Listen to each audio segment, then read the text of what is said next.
আজকের ব্লগটা আমার কাছে খুবই স্পেশাল একটা ব্লগ। ভাবলাম আপনাদের সাথেও শেয়ার করি। আপনাদের সাথে অনেকদিন পর একটা লম্বা একটা ব্লগ শেয়ার করছি। হ্যালো এভরিওয়ান, আসসালামু আলাইকুম। কি অবস্থা সবার? আশা করি সবাই অনেক ভালো আছেন। Happy to, কি আছে না? happy to. হ্যাপি টু আসে না, Friend is na. অপেক্ষা করতে হবে। এই যে পাকা পরিটা সবাই প্রথমে মাশাল্লাহ বলে দিবেন। মাশাল্লাহ, আলহামদুলিল্লাহ, দেখতে দেখতে কত তাড়াতাড়ি সময়গুলো চলে যায়। সেদিন আমার আয়রা পাখিটা আমার কাছে আসলো, আমার কোল জোরে। আর দেখতে দেখতে আয়রা পাখিটা বড় হয়ে যাচ্ছে। দেখতে দেখতে আমার পাখিটার 3 বছর হয়ে গেছে।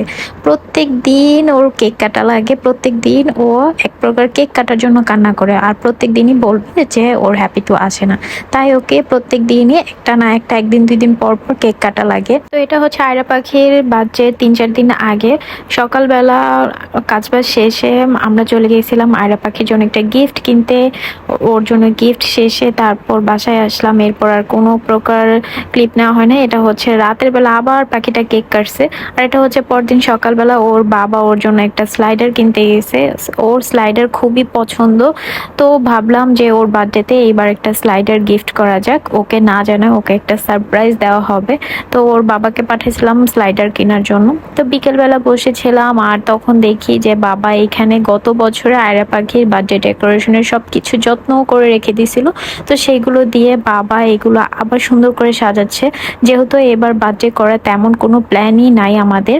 তারপর সন্ধ্যাবেলা হুট করে বাসায় ফোন আসে যে আমার ভাতিজা হয়েছে, আমি ফুপু হয়ে গিয়েছি। তো দৌড়ে চলে গেলাম হসপিটাল, সবকিছু ফেলে টেলে। তো বাসায় আসছি রাত প্রায় 3টার দিকে। তো তখন আমার পাখিটা ঘুমাই গেছিল। চিন্তা ভাবনা ছিল রাতের বেলায় পাখিটাকে সারপ্রাইজ দিব, কিন্তু এটার হলো না। তাই ভাবলাম যে এগুলো সবকিছু রেডি করে রাখি, পাখিটা সকালবেলা ঘুম থেকে উঠে সারপ্রাইজটা পাবে। তারপর আমি আর আয়রা পাখির বাবা এগুলো সবকিছু রেডি করে তারপর ঘুমাতে গেলাম ভোর 5টার দিকে। এবার বার্থডে করার কোনো প্ল্যান নাই, শুধু আমরা নিজেরা ঘরের মানুষগুলো পাখিটাকে খুশি করার জন্য পাখিটাকে নিয়ে কেক কাটবো। তাই ওরকম ভাবে কোনো কিছুই প্রিপারেশন নাই, শুধু পাখিটার জন্যই ছোট্ট একটা সারপ্রাইজ অ্যারেঞ্জ করে রাখছি। তো পাখিটা তো ঘুমাই গেল, পাখিটাকে এটা দেখানোর জন্য সকাল অবধি অপেক্ষা করছিলাম সবাই। তারপর এগুলো সবকিছু রেডি করে আমরা সবাই ঘুমাই গেছি। আমি শুধু ভাবতেছিলাম যে সকালবেলা বাতাসে নাকি সবগুলো বেলুন আবার নষ্ট হয়ে যায়। তারপর আমি ওই দিন খুব তাড়াতাড়ি ঘুম থেকে উঠে গেছিলাম, কারণ পাখিটার বার্থডে বলে কথা। তারপর আবার আমার হসপিটাল যেতে হবে। তারপর উঠেই দেখি যে বাবা এইখানে আমাদের ঘরের জন্য বিরিয়ানি রান্না করতেছিল, গ্যাস ছিল না বলে বাহিরেই রান্না করে দিছে। তারপর পাখিটা ঘুম থেকে উঠেই ফার্স্টে ও সারপ্রাইজ দেখার আগে ওর স্লাইডারটা দেখে ফেলছিল। ও ঘর থেকেই বলতেছিল স্লাইডার ও পেয়ে খুব খুশি হয়ে গেছে। আর ওইগুলো দেখে একদম শকড হয়ে গেছিল যে ও ঘুম থেকে উঠে এইগুলো দেখতেছে, বেলুন টেলুন। তারপরেই যে পাখিটা এগুলো দেখে একদম অনেক খুশি হয়ে গেছিল, বিশেষ করে ও স্লাইডারটা পেয়ে বেশি খুশি হয়ে গেছিল। এখন অবধি ও স্লাইডারটাতে মানে যখনই ও খেলা করবে সবকিছু বাদ দিয়ে স্লাইডার দিয়ে খেলা করবে। এটা র্যাশ অলমোস্ট 2 সপ্তাহ থাকবে, থাকার পরে এটার আগ্রহ কমে যাবে যদিও। তারপরে যে পাখিটা খুশি হয়েছে এটাই আমাদের কাছে অনেক। আর অ্যাজ অলওয়েজ বাবা রান্না করবে আর কষা মাংস দিবে না তা তো হয় না। বাবা কষা মাংস দিছে এখানে খাওয়ার জন্য, আমার সাথে সাথে আয়রা পাখির বাবাও একটু টেস্ট করে দেখছিল। আর এই যে বেলুন টেলুন এখনো কিছুই লাগানো হয় না। তারপর দুপুর পরপর হয়ে গেছিল, এরপর আর কোনো ক্লিপ নেওয়া হয় নাই। তো আমি আয়রা পাখির জন্য চাচ্ছিলাম একটু দোয়া রাখতে আর একটা কোরআন খতম দিতে। তো এখানে হুজুররা এসে কোরআন খতম দিল, আয়রা পাখির জন্য দোয়া করলো। আপনারা সবাই আয়রা পাখির জন্য দোয়া করবেন। তো আমাদের সবার খাওয়া দাওয়া শেষে এইখানে একটু বেলুন টেলুন লাগায় একটু এটা ডেকোরেশন করতেছিল। তারপরে এই যে লেট পার্টিরা সবসময় লেট, এরা হচ্ছে আমার ঘরের মানুষ, তাই আমার ফ্যামিলি মেম্বারের মধ্যে ওদেরকে না রাখলে হয়ই না। তারপর এই যে পাখিটাকে রেডি করে দিলাম। আপনাদের সাথে একটা মজার একটা কথা শেয়ার করি। আয়রা পাখি যেহেতু পার্টি ড্রেস পরতে চায় না, তাই ওর জন্য এবার কোনো প্রকার পার্টি ড্রেস কিনে নেই। কিন্তু এইবার আমার পাখিটাকে অনেক বুঝায় শোনায় গতবারের পার্টি ড্রেসটা পরাইছি, যদিও এই ড্রেসটা গতবার পরাতে পারিনি ওর বার্থডে প্রোগ্রামের দিন, তাই আর কি এবার এটা কাজে লাগাই দিলাম। কিন্তু মাশাল্লাহ পাখিটা এবার পরছে আর অনেকক্ষণই ছিল। আমরা এটা দেখেই সবাই বলতেছিলাম যাক অন্তত তো পরছে, যদিও আফসোস হচ্ছিল যে কেন কিনলাম না। যাক এরপর থেকে আর এমন মিস হবে না। তারপরও যেহেতু এটা নতুনই ছিল।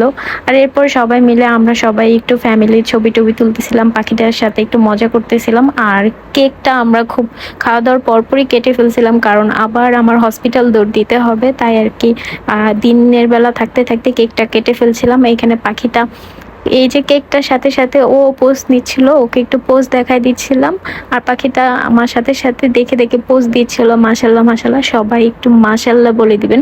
আমার মনে হচ্ছিল আমি সেদিন মা হয়েছে, আর এখন দেখতে দেখতে 3 বছর হয়ে গেছে। সময় যে কত দ্রুত চলে যায় একদমই টের পাওয়া যায় না, যে বাচ্চারা চোখের পলকে বড় হয়ে যাচ্ছে। আমি আয়রা পাখির বার্থডে কেকটা নিয়েছিলাম homemade cake by Zerin Facebook page থেকে। কেকের টেস্ট এত বেশি মজা ছিল, একদম পারফেক্ট একটা কেক ছিল, সফট, আর মিষ্টির পরিমাণটাও অনেক বেশি ভালো ছিল। সবাই খেয়ে অনেক বেশি প্রশংসা করছে। থ্যাংক ইউ সো মাচ আপু, এত মজার একটা কেক আমাদেরকে মেক করে দেওয়ার জন্য। Happy birthday to you. Happy birthday to Ira. Happy birthday. তো সব শেষে আমরা ফ্যামিলি মেম্বার সবাই মিলে আয়রা পাখির সাথে কেক কাটিং করছিলাম। যদিও এখানে আমার মা, আমার ছোট ভাই, ছোট ভাইয়ের বউ আর আসতে পারে নাই। আমাদের আরেকজন নতুন ফ্যামিলি মেম্বার আসছে, ইনশাল্লাহ আপনাদের সাথে শেয়ার করব। আপনারা সবাই দোয়া করবেন আমাদের বাচ্চাটার জন্য। আর এই তো সব শেষে আয়রা পাখি আমাদের সাথে কেক কাটার পর ও একা কেক কাটবে, ও বলতেছে ও একা কেক কাটবে, মানে আমরা ওকে কেক কেটে দিছি এটা হয় না, ও একা কেক কাটবে। এই আগস্ট মাস পুরোটাই ধরতে গেলে মাসের প্রায় 20 দিন ও কেক কাটছে। ওর কাছে কেক কাটাই মানে হ্যাপি টু। তারপর সব শেষে ওর পাপা এসে ওকে একটা গিফট করলো, কার গিফট করছে, আর এই গিফটটা পেয়ে সে সব থেকে বেশি খুশি হয়ে গেছে। সব কিছু বলে ও সারাক্ষণ এই গাড়ির পিছনেই দৌড়াদৌড়ি করে। গাড়ি কি আর ওর পিছে দৌড়াদৌড়ি করবো, এই গাড়িটা নিয়ে ব্যস্ত থাকে সারাদিন। আয়রা পাখির গাড়িটা খুবই পছন্দ হয়েছে।